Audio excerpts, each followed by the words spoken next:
That's Delightful, a member of the Pod Bros Network.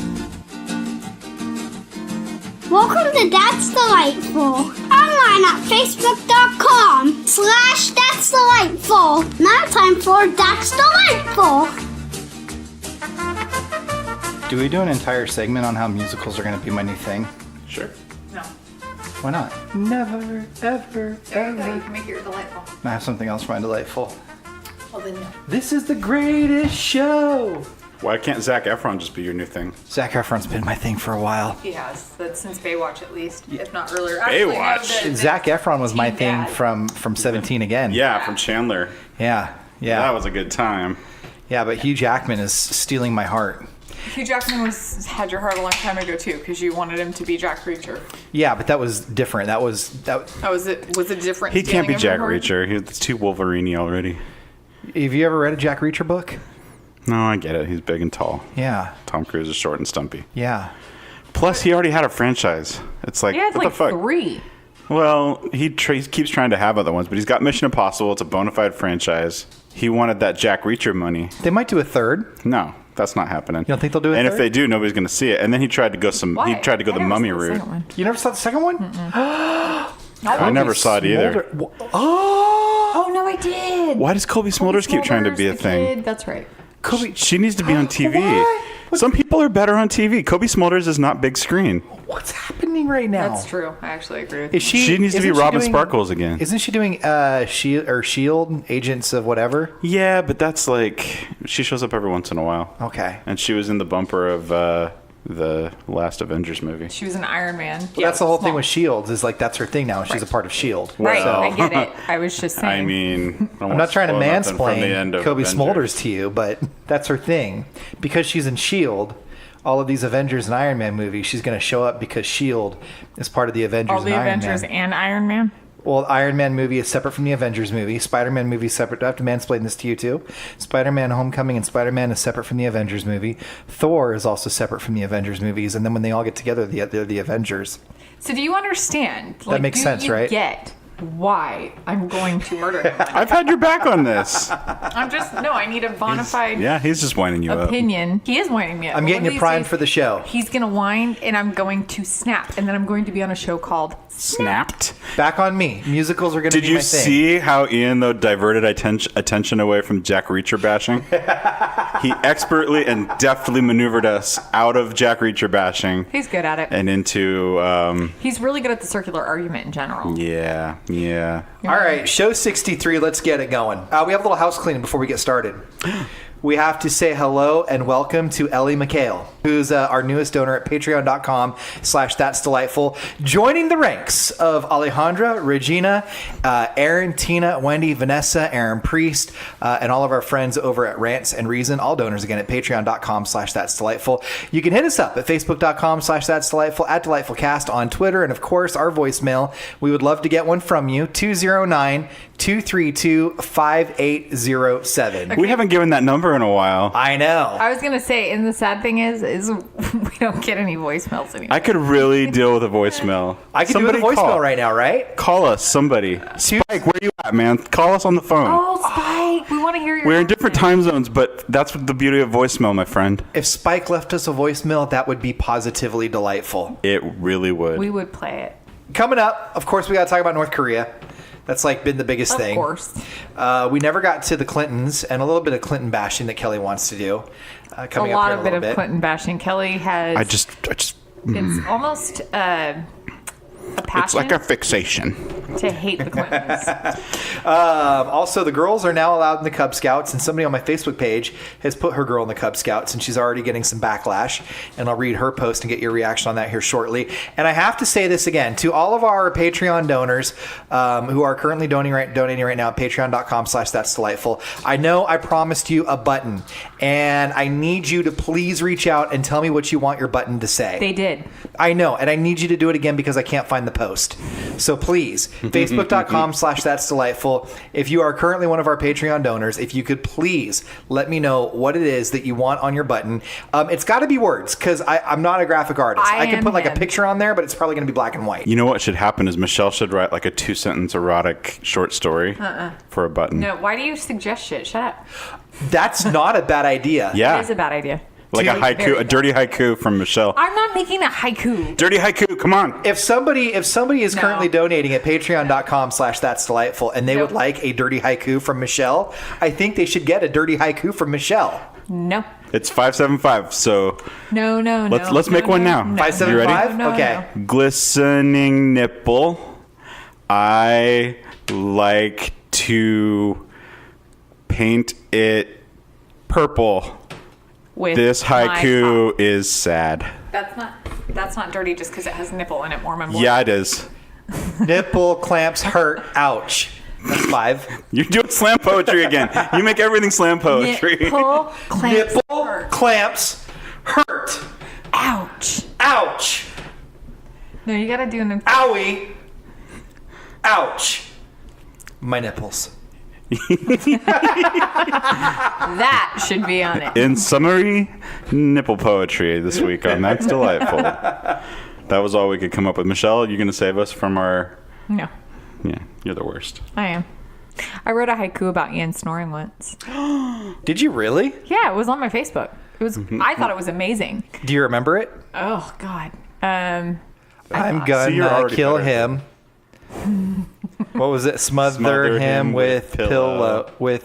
Smother him with a pillow. Choke That's- him with a pillow. So you guys are really like guessing, and stop it. I'm not trying to guess your haiku. I'm trying to write my own. Oh, okay, you go ahead. Write your own haiku. All right, let's get this show started.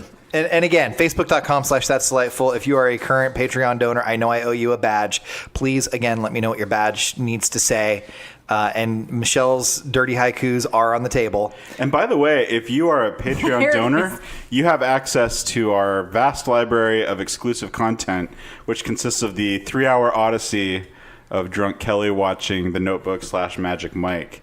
Like 8 people have listened to it, and I'm quite proud of that episode. You should be proud of that So episode. People should check it out. So- you have access to it. I found my haiku. Oh, If good. you want to hear it? So it was a haiku for you, and I put it on your wall. Okay. Asleep on the couch, you're snoring, that of a rhino. Use your breathe right strips. Ours were better, Kelly. I think there's a syllable missing, if I remember correctly, so it wasn't an You're accurate haiku. snoring that of a rhino. You're one over. Yeah, That's not in keeping with the spirit of the haiku. You're breathing that. You know, of when a we were rhino. doing syllables in 2nd grade or 1st grade when we were learning them, Did you clap? we always did the clap. And because Ian is only 3 letters, I was convinced that a 3-letter word could only be 1 syllable. And so I said, okay, do your name in syllables. I just went, Ian. And I think that's how you should introduce yourself forever. Ian. Nice as fuck to meet you. You're a fucking national treasure, man. All right. Donald Trump went to Saigon and met with Kim Jong Un. No, Singapore. Singapore. Did I say Saigon? I was like, when did he go to Saigon? He was in Kathmandu visiting So- with. So Safe can we saying, have right? a sound when we're unintentionally racist? So it'll just be like a little sounder, like unintentionally racist. Do we make one for you two, or do Yeah, we just totally. assume that it's We not all going to do it. happen? No, that's what I said. It would be the person's name, like unintentionally racist Kelly. I just feel like the chips would be stacked against me on that one, though. I feel like No, I say racist things sometimes. Kelly calls it out. okay, you have She to just be doesn't do it on mic. You're more bold. you have to be more vigilant with that. Okay, I will. because I don't want it to be like a 5-to-1 ratio of like Ian's versus Kelly Ian or Kelly Michelle. No. So anyway, Trump went to Singapore and met with the first time in over 50 years a U.S. president and the dictator of North Korea. So I did a little sum-uppins, if you will, and tell me what I'm leaving out. So what we got. So if the summit is successful, we have to give credit to Trump for taking a risk and being the first president in half a century to meet up with and engage in talks with North Korea's leader. In the meantime, the Mueller investigation, the Michael Cohen case, is like out of the media's mouth for a while. What they got, exactly what Kim Jong-un wanted, which was to be totally celebritized, coddled, pandered to, was given like 11 different photo op sessions where he was treated like a king on a propaganda scale, totally exactly what he was hoping for. And what actually happened was Trump and he would take U.S. troops out of the region, Trump would take U.S. troops out of the region, allowing China now to become the primary and dominant military presence there, using words like having troops there and running war games with South Korea is provocative. But otherwise, it was just kind of like the same thing that's been said for a while now, which is like, we're going to work towards denuclearization. Is that about accurate? I don't think they're taking troops out. He says that he would like to at some point, but they're not going to do that yet. But he did. They're stopping the war games, He though, unilaterally right? declared, yeah, I mean, that's his term for it. Are they playing global thermonuclear war? Or are they gathered around a big computer screen? Thermo. Would you like to play a game? I mean, seriously, like what? I don't know what. I mean, I guess that's a fun buzzword for him to use, but they have training drills that they run with the South Korean military. Okay. To stay sharp, to stay frosty, and they're going to stop. And that was a surprise to South Korea, our actual allies, the people that have actually worked with us and that aren't. So we have now entered a phase of America where we like to play with dictators. Yeah. That's our thing now. It is. It's a lot of fun. They're just more interesting. We like the bad boys. Well, I mean, when you're a narcissist and they're a narcissist, and you can understand why they're doing what they're doing, but, you know, all these people over here want to help everybody, and that's just stupid. Yeah, I mean, immediately before he went to Singapore, he was at the G7 summit, and alienated all 6 of our allies at the G7 summit. The highlights of the summit were him reporting that he thought Russia should be let back in for reasons, apparently. And then basically every picture that you see of him, he's sitting with his arms crossed over his chest like a stubborn child. Now he said that famous left picture. early. He said that famous picture that actually they were all sitting there basically just waiting for a document to come back with the changes that they had all agreed upon, and it wasn't as menacing as the media is making that out to be. That it was actually a very friendly moment. Was that what he said? Is that why he refused to sign the I'm just declaration The accord or whatever. Yeah. And he picked a fight with Canada. I mean, like an actual real fight. He picked a fight with Justin Trudeau. Yeah. Who is dreamy. And the most friendly man. He is. He's got the most warm face and the softest lips. And he's Obama 2.0. Yeah. he's the Obama of the world right now, that's for sure, right? Yeah. He's everything that Trump hates. And Trump is it's bald-faced now. He's courting the favor of dictators. I actually, when Trump was elected, All Access is the radio website where you go to find jobs. And I was trying to see if there was like an All Access version for Canada to find a radio job. And so I reached out to this woman who does a night show in Toronto. And I said, hey, just wondering, is there a website for Canadian radio jobs down here in America, but sure would like to be up there right now? And she actually called me and put her on her show because we were talking about Trudeau, and I had said, it wouldn't suck living in Canada. My wife has a huge crush on him. And so she called and was like, is that all you guys think about us up here? Is that we have this hot PM? I'm like, yep, pretty much. And you don't have Trump. I'm sorry. We had the coolest fucking president in the world for 8 years. I mean, he was just cool. He did Saturday Night Live. Yeah. He came out and did the news and beat poetry style. And he smoked menthols. He did. Don't was steal awesome. the joke. I'm sure he still does. Oh, yeah. He still smokes. You think? He never stopped. You don't think? No. He didn't stop in the White House. He's not stopping now. I know that's the most scandalous thing about Barack Obama is that he smoked. He would sneak a the smoke every once in a cigarette. while. He smoked the cigarette. I could see that guy just going out to the Rose Garden. I think somebody said this the other day. He'd be that guy that just goes out to the Rose Garden, kind of paces back and forth a little bit, busts out a cigarette, takes a few puffs, and it's like, all right, let's go do this shit. And then back in the White House and getting shit done. You know? I'm going to go president the fuck out of this. Yeah. All right, so basically what we had in North Korea was our president was arm in arm with a ruthless dictator in a country where his citizens are oppressed and murdered and enslaved and put in prison and work camps and the work camps that we know about and some that we probably don't know about. And he called this man somebody he trusts, somebody who he believes will do the right thing, somebody who is a great leader, somebody who came into a tough position, and so he had to be a tough leader. After he called him Little Rocket Man like 6 months ago. But he's basically he's patting this tyrant on the back and saying, "We got this." So, okay, let's take a step back though and be real for a minute. One of the nurses that we work with, she's awesome. She's one of my favorite. We were talking about this a little bit today. She goes, I don't follow politics very much. And she said, but the thing is I hear a lot of people talking about this. And she said, I'm not, a fan of Trump. That's not my thing. She said, but people are talking about, oh, well, he hung out with people or a dictator who, has people enslaved and people in poverty. And she's like, the fuck you think's happening here? It's like. Not that. She's from a very impoverished part of California. And there's all kinds of bad shit going on, but And didn't we just rip children away from their families? And absolutely. Right.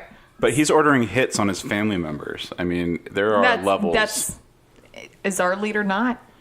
If he is, then he should also be punished for crimes against humanity. Well, don't get me wrong. I'm not saying that Kim Jong-un is a good person and we need to cut him some slack. I'm saying we need to take a step back and start self-recognition. We do. That's for sure. What the right is failing to acknowledge or see is we're not mad that Trump managed to, I'm not upset that Trump managed to score a meeting with Kim Jong-un and maybe have the chance to talk a little diplomacy. It's that in the same week, he alienated 6 of our freaking allies. That's the annoying part. I'm mad about both. I mean, we're talking about this like this was a tough score. Kim Jong-un and his predecessors have been dying for this level of legitimacy for decades. Any one of them would have loved to sit down with the President of the United States, and there's a reason we haven't, is because it is legitimizing something that shouldn't be legitimized. This makes them bona fide. We shouldn't give them more than they're willing to give us, and there should be concessions if they want a seat with the most powerful man in the world. And whether we're good or bad, we're still the most powerful country in the world, at least for however much longer it takes for him to get us blown off the map. So it was low-hanging fruit. I mean, there was some drama, but that's how Trump does things, is he runs things like Sweeps Week on TV. He likes to plot a storyline that has us going from him calling him names on Twitter to will they or won't they sit down and meet to having a last-minute saving of the summit, and then he swoops off to Singapore to sit down with them. It's a storyline, and he plotted it from start to finish. He had an interview where he said that. He said, I was uncomfortable calling him those names, but I had to because I knew that's what it would take to get him to sit down. He was going to sit down. He would have sat down with Obama. He would have sat down with Bush. He's a star fucker, just like Trump is. Right. They had way more to gain by sitting down with us than we had to gain by sitting down with them. And the one thing that we could have gotten out of this was some concessions. And what we got was, we agree to continue working toward denuclearization, which is a softening of the wording in the last thing that was signed in 2005, which actually talked about the specifics of what they were going to do. And they didn't hold to that agreement either. So basically, Kim Jong-un got us to bend over for him. He got the photo op that he wanted, and we look like a bunch of dumbasses because Trump signed this statement that he said was comprehensive that pretty much just says we're pals now and we're going to really work hard on this whole denuclearization thing. It's a big joke, and people all around the world are laughing at us. I also have to add to that. One of my biggest concerns is we work with narcissists. We work with people like that. They don't just change their mind one day. They don't just decide that this is what I want to do. And, he decided, just fucking woke up one day and decided that he was going to be BFFs with South Korea. Right. After years of conflict. I mean, this is a war that started in the 50s. Why? Nobody's asking why. They're just celebrating that it happened. Why? Can I paint a picture or a scenario and ask a question here? I've been wondering this. So Kim Jong-un is like our age. Okay. And he was thrust into this position of power at a very early age because his dad died. We as a generation like our computers and our cell phones and our adult cartoons, Our Dennis Rodmans, our smut novels. And I'm wondering if at his age, if he's looking around, like he had to come in and he had to kind of like carry on his dad's legacy because his dad, it was his dad that was the leader for so many years. He had to come in and do as his dad did for a little while and maybe slowly break. Maybe he's our generation where he sees all of the stuff happening around the world and he would like to have some of that in his country, but he can't do it all at once and he can't do it right away. And he can't do it from a position of weakness like, oh man, I guess we should. But maybe this is a way to start letting the modern world come in. No. No? I'm giving him way too much credit. It's not like he's just been sitting there like frozen wondering what to do with himself. He's been killing off family members, making his people eat dirt. I mean, he's actively oppressing his people. I was just trying to give the guy the benefit of the doubt, you know? And North Korea is known for their propaganda. They filter their internet. Yeah. Do they even have internet? They don't show news stories happening outside of North Korea. They're just very... I mean, you couldn't even get people in to look. I think they actually have. I think it's a total of 14 state-run websites, and that's it that you can access. Right. So North when Korea. did he have this, epiphany? And was it like I said, he woke up on a Tuesday and decided. I mean, I don't know if that was the literal day for the literal people out there, but he woke up one day and just decided that this is what's going to happen. And people are eating it up. Like, oh, we were on the brink of war and now we're walking it back and look what happened. Why would a man who tested nuclear weapons and kept firing and firing and firing and all of a sudden stop? You don't have a change of opinion like that. I mean, not when you were entrenched in it your whole life. Okay. So they have somewhere between 20 and 60 nuclear weapons. If they do completely and totally denuclearize, Trump gets some credit on this, yeah? I mean, as much as we hate the guy, does Trump get credit? Well, here's the thing, is that there could be good things that come from this. And at the end of the day, the fact that they shook hands and smiled and that we don't have nuclear war yet, of course, that's a fine thing. But the thing is, this was haphazard. There was no strategy in this. There was no planning. They didn't invite scientists to go along and discuss the actual fine points of denuclearization, which is a process that takes a long time to actually do. It was just a photo op. And if something good comes from that, if there's a warming of the relationship, that's better than a not warming of the relationship. But it doesn't... The thing that infuriates me about this is that he was willing to roll the dice. This could have easily gone the other way. It could have easily gone badly. It could have gone south. A few weeks ago, it was about to. And the stakes are so high that the worst outcome from that is nuclear war, nuclear annihilation for us or for some other country, probably South Korea. And for him to roll the dice like that, he doesn't give a shit. He was willing to roll the dice so that he would have a chance to look good on TV. Well, and there's also like you said, the normalization of the antics, too. Like this whole, oh, yeah, no, that's just how he operates. I mean, he's just a hardballer, man. He knows how to wheel and deal. And it's like, well, this guy shoots from the hip. Why do you think nobody else has done that in the past? I mean, You don't think President Obama was a good read of character? No, they don't. Trump was bragging about how he was going to meet him, and within a minute he would know if he was a straight shooter or not, even though he said the same thing about Vladimir Putin, who's clearly not a straight shooter. What concerns me is why we're playing with these people and alienating the allies. We are literally the bad guy right now. We are playing only with the bad guys. Well, and we're all hoping for change, but this segs perfectly into, is Trump's base growing? Yeah, of course it is.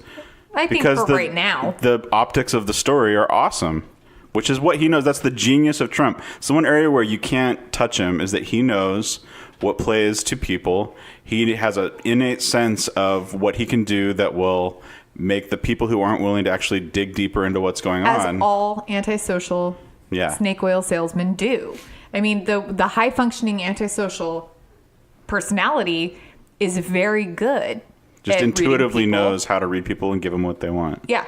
I mean, that's the whole thing. It's why they say that therapy can be actually very detrimental to somebody with antisocial personality disorder because they just learn how to mirror behavior. Yeah. I never knew that. I thought therapy was great for everybody and everything. Not necessarily. There are limitations. His base is growing because he did it at the prime time. He did it right around the primaries. And so I think he shot his wad too early. This leaves way too much time for him to fuck it up. And he will. But he'll come around the election. He always does. So what happened for like the states that do have primaries, Virginia and even California, but we actually did okay. We fared okay. The concerns that we had about Democrats didn't come to pass. Not only did it not come to pass, but in every single election, there's going to be a Democrat represented. Yeah. Or represented. Right, but in our specific... In our district where we are, that was a big concern too. Well, no. But what I was going to say is in our district, even those that the number of voters that voted for all candidates in the Democratic Party is not enough to beat the Republican population. So the people who voted for Republicans outweighs the people who voted for Democrats. So we still have to get voter participation. And I think that's true of all the counties. So we get excited too early. We celebrate too early. We still have a long way to go. Agreed. In the other states like Virginia and South Carolina, which are typically red states anyway, you're not going to get a whole lot of Democrats. Not to interrupt real quick, would that be considered premature electionation? Wow. Yes. Thank you.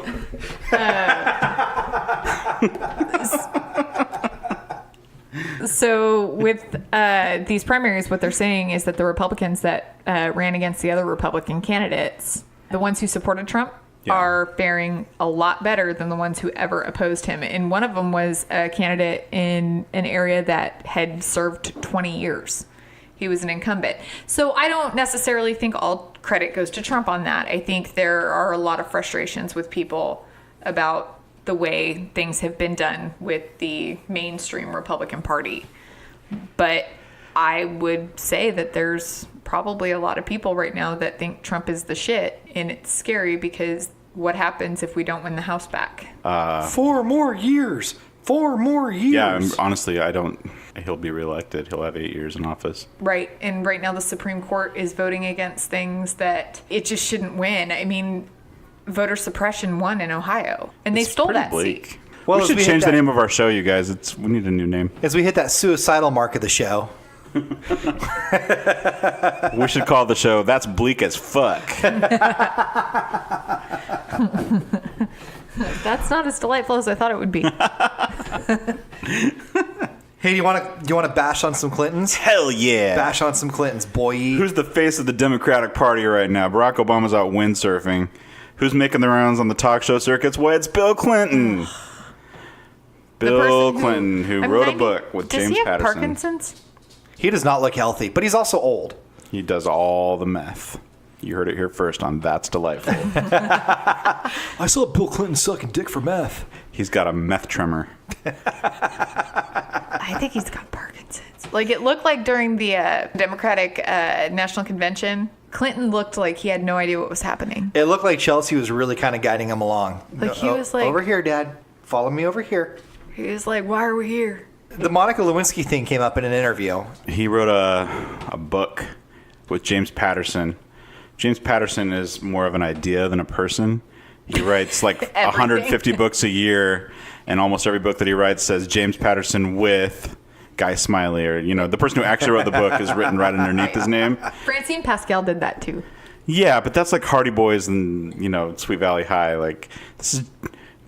I don't know, whatever. But he wrote a book with Bill Clinton. Presumably he actually helped write this one because it's Bill Clinton. But they were together looking like the whitest thing that's ever happened.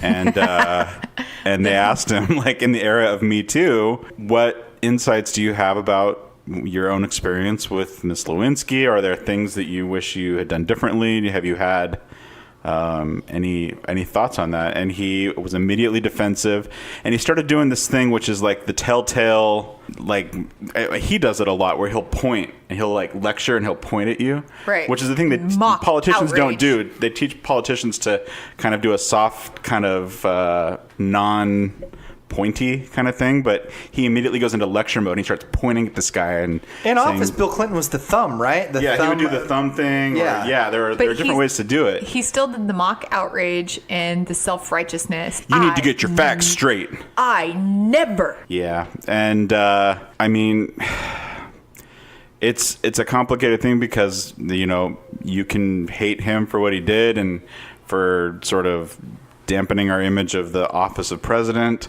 It's harder to criticize Trump now. Oh. But the Republicans also went after him in a way that was unfair and impeached him on technicalities that they have not fucking done to the sitting president. Right. There are a lot of double standards, but Bill Clinton makes our moral high ground a lot harder to take because they have an easy thing to point to within the last 20 years. And Bill Clinton is shady as fuck. And the thing that's hardest about this is that he had an opportunity to show some insight and to actually show some grace, which he's never done with this. And instead, when they asked if he has ever apologized to Monica Lewinsky, he insisted that a public apology that he made on the television was sufficient, and then proceeded to accuse this guy of getting his facts wrong and sort of playing the victim, not sort of, extremely playing the victim. Oh, yeah, and that's what he does. In the same interview, he also said Barack Obama got kinder press coverage because of his race. And then we can say... Y'all were cooler to Barack because he was black. Maybe we could say... Wow, that was a good Clinton. Possibly unintentionally racist Bill Clinton. Yeah, and basically he sounded like Donald Trump for, you know, about a week on the talk show circuit. He eventually went on, I think it was at Colbert, and sort of apologized, but not really. He still was sort of explaining away his behavior. He's not going to apologize. Hillary Clinton gets sucked into this conversation inevitably because, the person I heard talking about it was Mika Brzezinski. I wake up to Morning Joe every morning. It sparks my outrage with both the right and the left because they accurately criticize the right while also sounding like assholes. So it reminds me that we can be right and still sound like total idiots. But anyway, she was angry about Hillary because I think it's felt that she is in a position where she could say something and routinely doesn't. It would be a tricky position from which to say something, but I don't know. I don't know what... Do you feel that at all, Michelle, as a woman? Can you speak for the women? So yes, I frequently do. I am their nominated mouthpiece. The voice of the ladies. Or we could ask Ian to speak for the ladies. Yeah, he's good at that. I mean, speak for the here's what I was going to say. What do you want to hear Hillary say about the... I feel bad for Carefully. Hillary. The reason Okay. I feel bad for Hillary is because she didn't do any of this, and she's stuck in the middle of this, and this is her marriage being put under a microscope with a husband who cheated on her, and they did whatever they had to do to work through it, whether they came to an agreement that we're a strictly professional marriage now, or I truly forgive you and we're going to move past this, etc.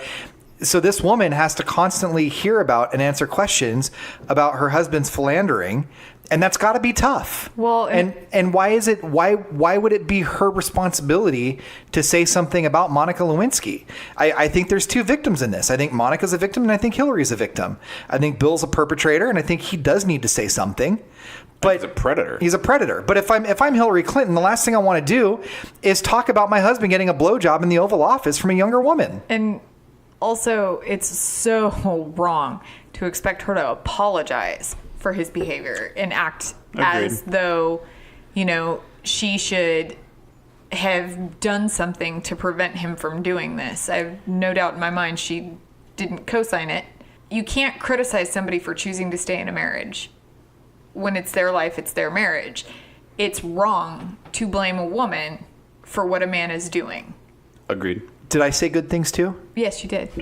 I agree with everything you said, and I think she has avoided a role in the larger conversation. Even if it doesn't include her addressing the Bill Clinton thing, I think she has been noticeably silent in that larger social conversation we've been having. What larger social conversation? The Me Too movement, or whatever you want to call it. She's been talking about women's rights for years. She also had people that she didn't fire from her campaign for sexual harassment. And I guess the larger issue, and it goes beyond just this topic, is that the Clintons, both of them, have at every turn protected the Clintons at the expense of the party, the issues that they claim to care about. They've protected their legacy over everything else.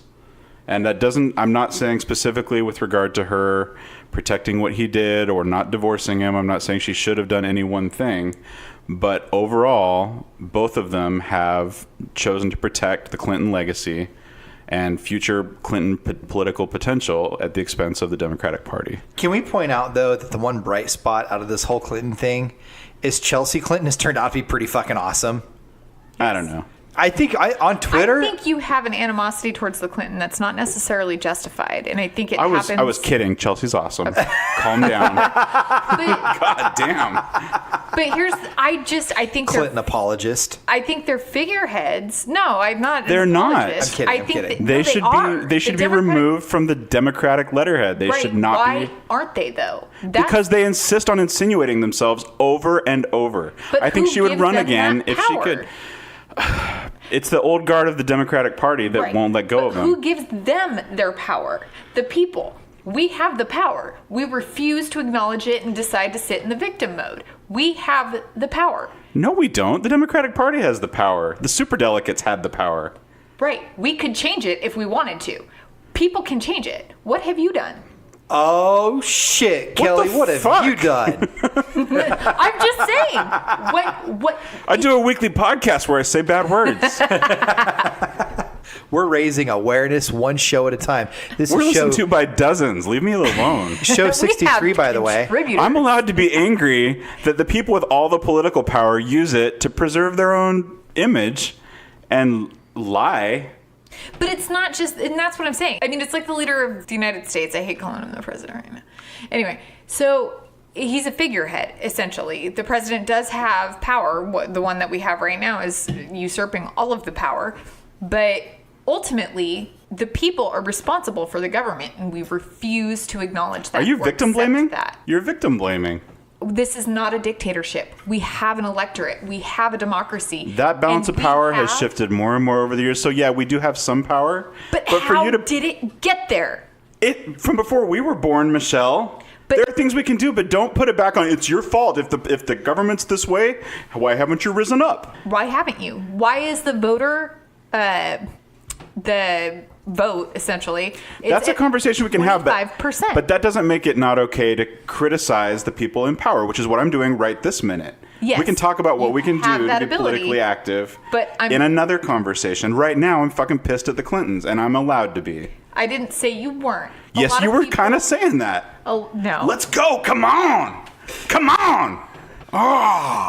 I pitied the fool. I just slammed a power drink. Hey, one of the podcasts on the Pod Bros Network is the Accidental Wrestling Fan. We need to check out to see if they can put together a ticket. Kelly v. Michelle. No, this was pretty much it. This is it. This is Yeah, far as it I'm goes. already Okay. puttering out. I'm sleepy now. But check out the Accidental Wrestling Fan at podbros.com. Was that on your list of things to bring up tonight? Yes, it was. He's good at that. That was good. Oh, man. Hey, so I wanted to talk about the Cub Scouts real quick. Fuck Bill Clinton. That's all. The Cub Scouts are now allowing girls to join the Cub Scouts. And somebody on my Facebook has a girl that she put in the Cub Scouts. And she wrote, I hate that my daughter is working so hard in Cub Scouts, and so are the other girls in our troop. But we cannot even sell tickets without people lecturing us about how girls need to go back where they belong in Girl Scouts and leave Cub Scouts to boys. I get it and respect your feelings, but please refrain from saying that to my 6-year-old. That's discouraging and hurtful. We haven't talked about the Cub Scouts really at all on this podcast. Certainly not since they made the decision that girls can now be a part of the Cub Scouts and the Boy I thought Scouts. we mentioned that. I mean, I don't think, I think we've mentioned it in passing. Just in passing. I would like to get your reaction on this. What are you going to say? That's been the pushback forever about women is, why can't we have our thing? You get your thing. Women get to do their things. Why don't we get our own thing? And, send bitches back to the kitchen where they belong. And that's essentially what you're saying is you have the Girl Scouts give us the Boy Scouts, except that historically it's been a man's world. We're only recently starting to get more and more female leaders in the world. Men just feel so persecuted all the time. Not necessarily all of them. There's this idea that that we're coming after them, and that's a loss of power. Okay, so we have somebody who went through the Eagle Scouts Yeah. And Dr. Kelly Abbott, did we mention he's a doctor? And an Eagle Scout. And an Eagle Scout. Your reaction on this? Basically, that makes me better than everybody. So, Dr. how I feel Eagle about Scout this is how it actually is. I mean, I have to own, not a bias on this, but it's a growth edge for me. It's an area where I feel challenged a little bit. Not because I disagree with the decision. I think it's a good thing to do. But Scouts was a big part of my life. I was a Cub Scout, I was a wolf, and then a bear, and then a Weebelo. I was a tenderfoot, second class, first class, Star Scout, Life Scout, Eagle Scout. I went all the way up through. I won all the merit badges. Now he's just fucking name dropping. I am. Right? Well, no, this was a big part of my life. Don't hurt your back picking up those names off the ground. I learned how to swim. I swam a mile. I went polar bear swimming. I took off my pants underwater and inflated them into a balloon that I tied around my neck as a flotation device. That's my fear. Why did they ask Taking little off your boys to pants. do that? Well, I haven't. It's a survival tactic. It was a life-saving technique. I learned how to do things, and none of the things that I did are things that I couldn't have done if there were girls there. So, hooray for the progressive move in that direction. I don't know how it will work, but that doesn't mean it won't work. It's just something that I find myself feeling challenged on. It was a valuable thing for me. I didn't associate easily with boys my age, and I was always friends with girls more easily. And to the extent that I'm able to associate with guys, I learned it in the Scouts. And that was a thing that, a lot of that is the way we're socialized. And this is a step towards challenging those socializations that we do. But that's, I guess, where I get hung up, is that we do these things like a gut check. Because obviously it's the right move. Obviously we shouldn't be excluding people. But it's an organization with a history and a culture, and we make these changes from one day to the next, and then it's like, fucking deal with it. And I think we need to build bridges. I think we need to make it a thing where we have a conversation about how to do it. And instead it becomes this weird social gut check. Like, what do you mean you have a problem with girls going to the Cub Scouts? And there are people who are assholes about it, and they're going to... Obviously, nobody should be going up to girls that are part of the Scouts and telling them they shouldn't be doing it. That's horrible. The onus is on men. It really is. No, I agree. I just feel like it's constantly trying to justify why women should be allowed to do things. And don't get me wrong, I wouldn't want to be a part of the Boy Scouts. I don't want to be a part of the Girl Scouts. But I don't know if there's an equivalent to the Eagle Scout. I know what an Eagle Scout is. Sure. I don't know what Girl Scouts, aside from the I fucking agree cookies. that should be available to everyone, and if that's a valuable experience. But I guarantee you there are parents out there who are making their little girls go to Scouts to prove a point. And maybe some of those girls want to do it, and maybe some of them don't.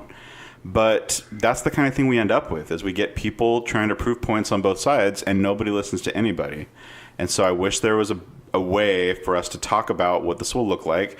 There are concerns that feel natural, whether they're accurate or not, about can we go camping the way we used to. If there's boys and girls, they're going to end up doing stuff. And there are obvious points to make against that there are boys and boys in tents and there are girls and girls in tents. Do you know that at every church youth group that's happening? Absolutely, yeah, I get it. No, I know but you these do. are things that other people see as real concerns, and rather than say that makes you biased, it's something that we can sit down and say, I get why that would be a concern for you. Let's talk about how we considered that, and let's talk about how we're going to make sure everybody's safe on these things. I just think that there are concerns people have that may be based in fact or not, that you could still treat as a rational concern, that aren't coming from a place of sexism, maybe from misinformation. But instead it becomes a lot of people shouting at each other, and that's the part that I regret. We're running long on this, so I spend a ton amount of time. Do you want me to name this. my merit badges again?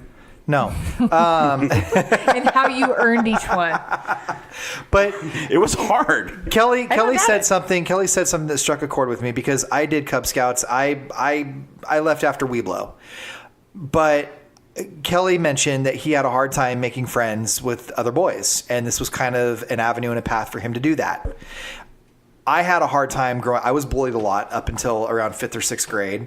And I know that when I got into Cub Scouts, I had a couple of kids that were in some grades above me, one or two grades above me, one grade above me, that like it bridged a gap. I remember Derek and Paul were these two kids.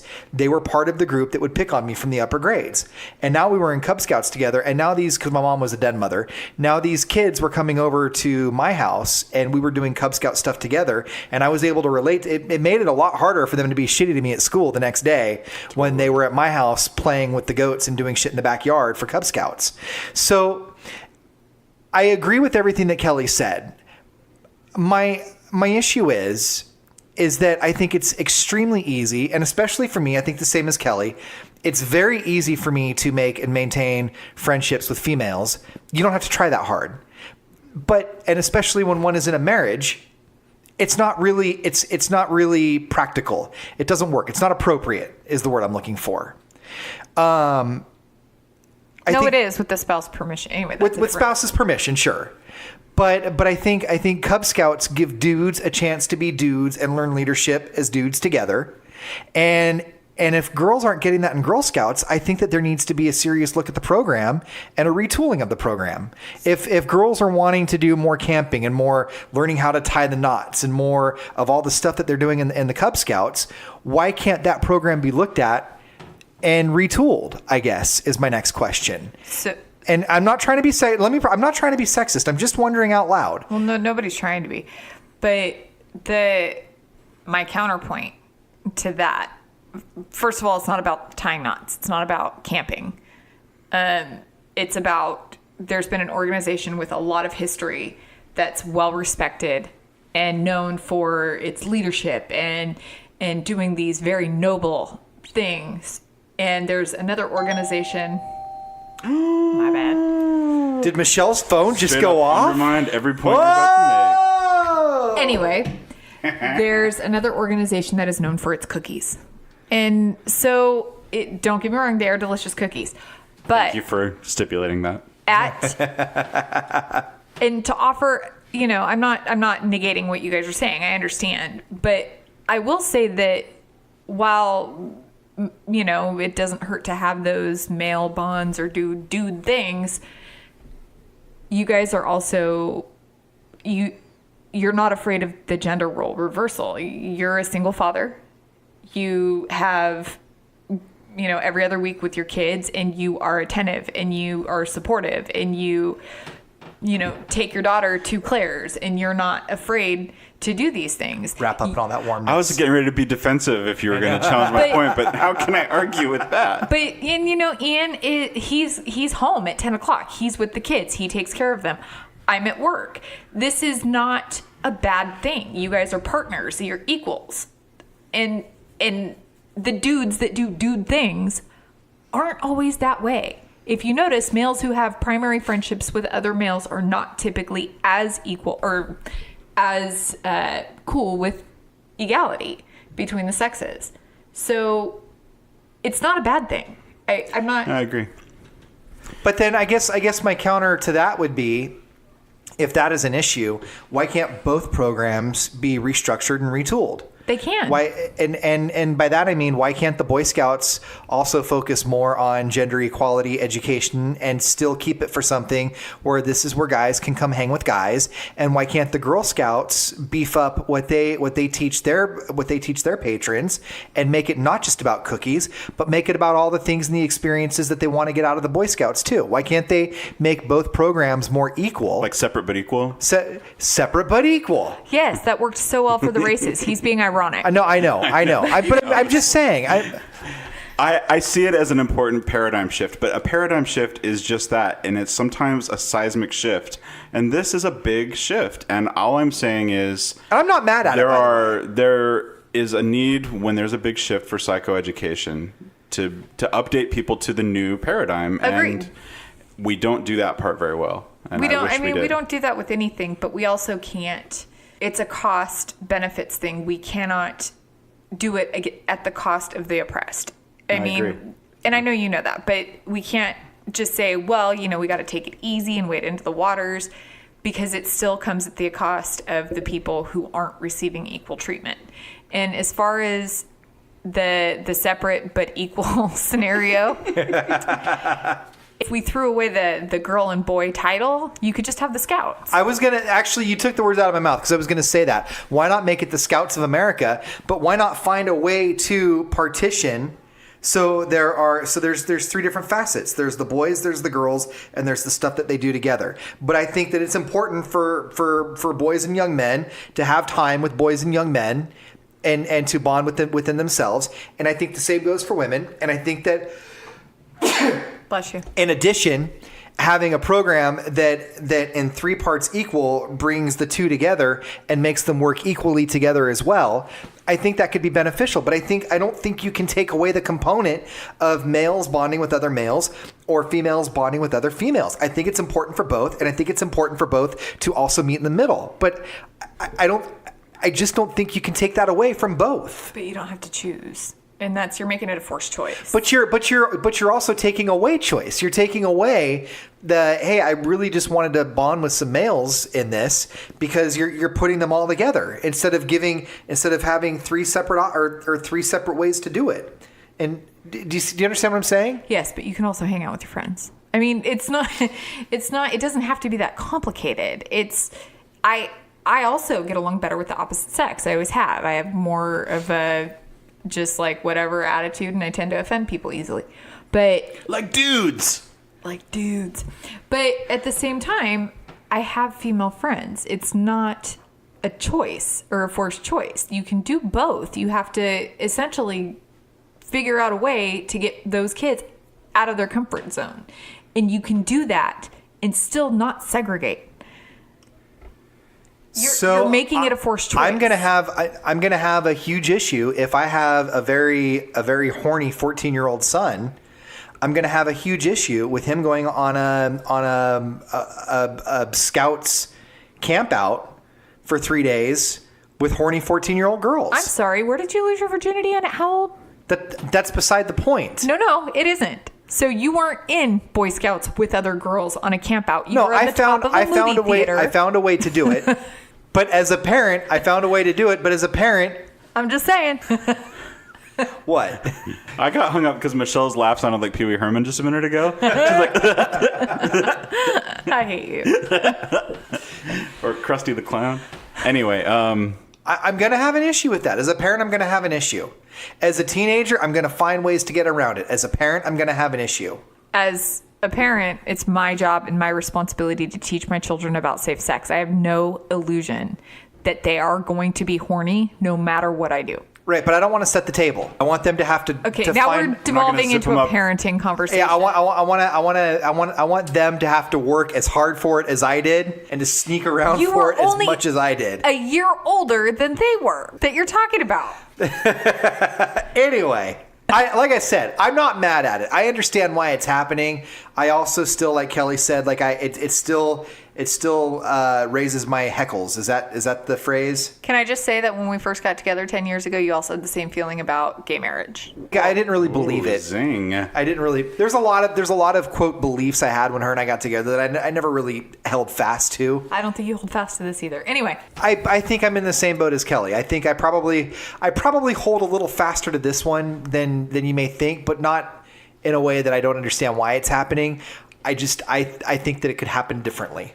I think we should get off the topic now. So, anyway. I think this is a really valuable discussion. No, I do too, but I think we could keep going on forever. We should. I think people they want to take this journey with us. Doesn't end. Anyway, Facebook.com/That's Delightful if you want to weigh in there. And again, we have our voicemail, and gosh darn it, if you could just use it, that'd be swell at 209-232-5807 as we move into what we think or what we find delightful this past week. All right, so I'm going to start us off here. We got the badge a minute. And thank you very much. Again, if you are an active Patreon donor, please, Facebook.com/That's Delightful. Let me know what you want on your badge. We talked about it earlier in the show. I know you put it on Facebook before. I can't find the post. If you could just take 2 seconds to do it, that would be swell. We also talked about getting shirts and hats and mugs. And You're making all kinds of noise tonight. Anyway. I want to let you guys know that I made a purchase about 2 months ago. Burns. You didn't. I bought a shirt press. Yeah.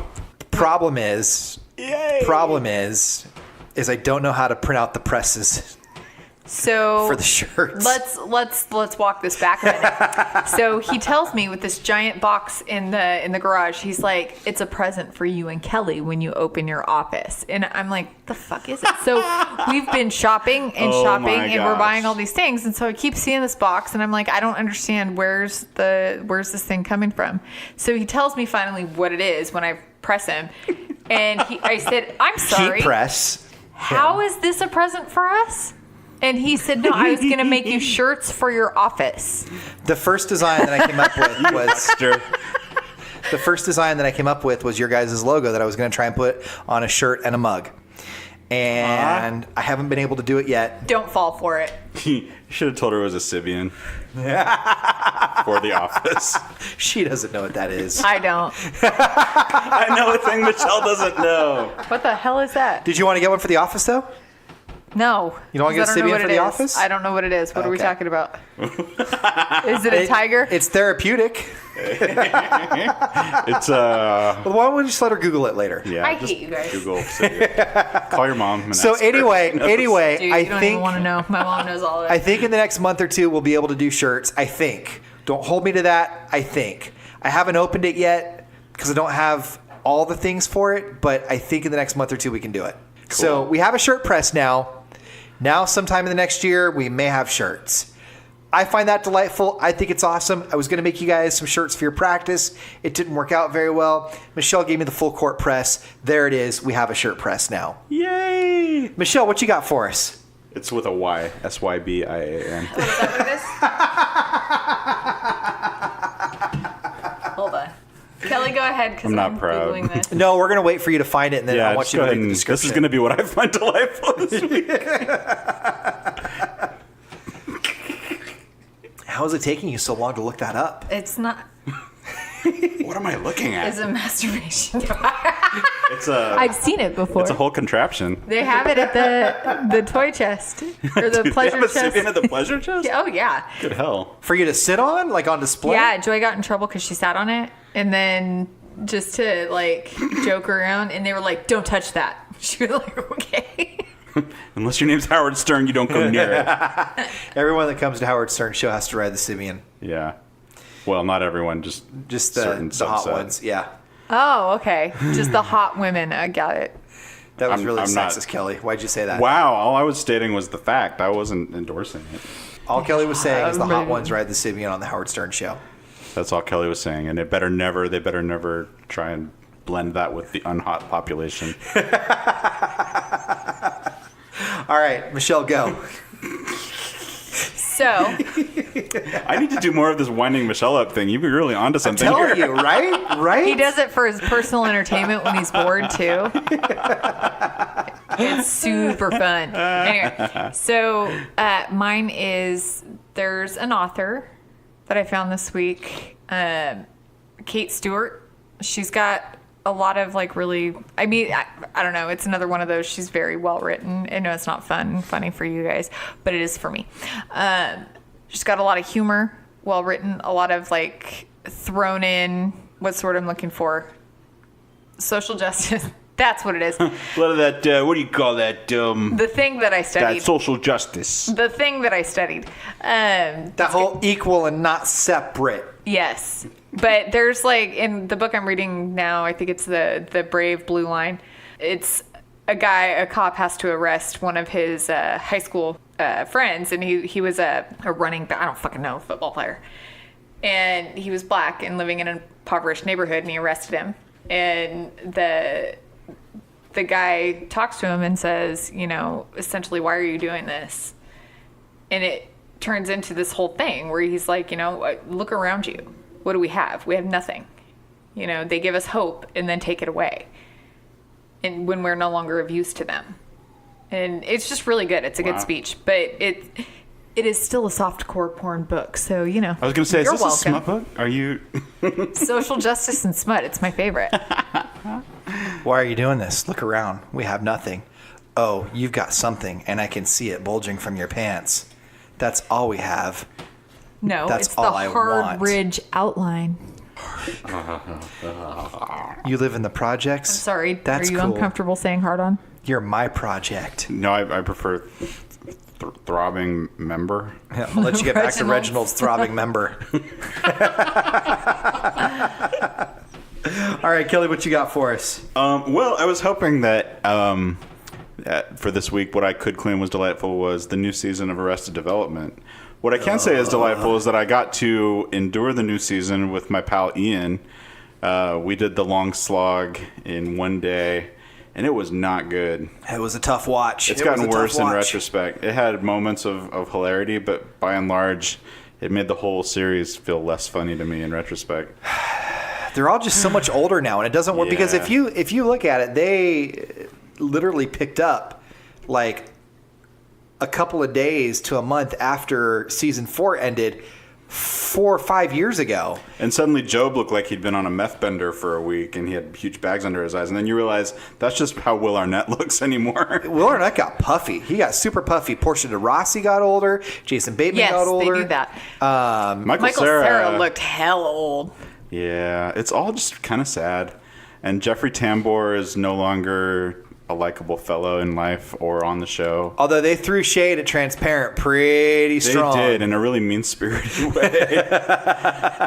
So it was just a weird experience, but there's nobody I would have rather gone through it with than you. I even endured during this Arrested Development thing. I ended up getting leg cramps in both thighs. There was That's nothing. right. Both of them fired off at the same time, and my what I should have done was like went home and ate a banana and like stretched out and rested. But I said, no. We are doing this. We're going to finish this. Yeah. Yeah, it was a rough watch, dude. Yeah. It was a rough watch. I think let the show die at this point. There was like a whole section where Ron Howard was making a bunch of jokes about Ron Howard. I think he thinks we think about him a lot more than we do. But whatever. See, the thing is, though, is it's getting praise everywhere right now. Is it really? Yes, it's getting a ton of praise. Whatever. So I will say, though, if I could throw a quick pitch for a scary movie that just came out called Hereditary. Just really quickly, it is the most fucked up thing I've ever seen in my life. Hereditary? Yeah. People, Okay. It's one of those watch scary Two movies that Girls, people... One yeah, it's more fucked up than that. Okay. It really kind of did a number on me. It's one of those movies that people are going and seeing and either hating and getting angry at, or they leave and they're just like, oh, I'm not sleeping for a week. And it sort of blends the world of the supernatural with the world of mental illness and family dysfunction in a way that really was unsettling. Is it in theaters now, or is it on video? It is, yeah. Okay. And it is really gross, but it mostly plays fair. Really well acted. It's got Toni Collette in it, who is awesome. What did you think of, not to change the subject real quick, what did you think of Deadpool 2? Fucking loved it. So you went and saw it without me? 3 times. Yeah, you want to go? No. I asked you to go with me, and you're like, yeah, we should do that. And then you never followed up. And you've gone 3 times since. 3 times. Thrice times. Okay, can I just say Will you this go is see it with why you don't play with boys well? Maybe. Hey, let's take an hour and unpack this on the podcast right now. It's okay. It's okay. It's okay. I will chalk this up to grief-stricken. I saw it with a girl. I saw it with my son. I saw it with just me when I needed a moment. Which one of those would you like me to have given up for you? The one with you. The one with you where you just needed a moment. I don't talk during movies. It would have been like I wasn't even there. Would you have cradled my head and stroked my hair? Or the girl. No. It's easy for you guys to say. Dude, I was single forever. Fuck you guys. I'm lonely and sad. Facebook.com/that's delightful. I'm just kidding. Hey, go see Deadpool with me. Maybe. We'll catch you next week. Bye, everybody.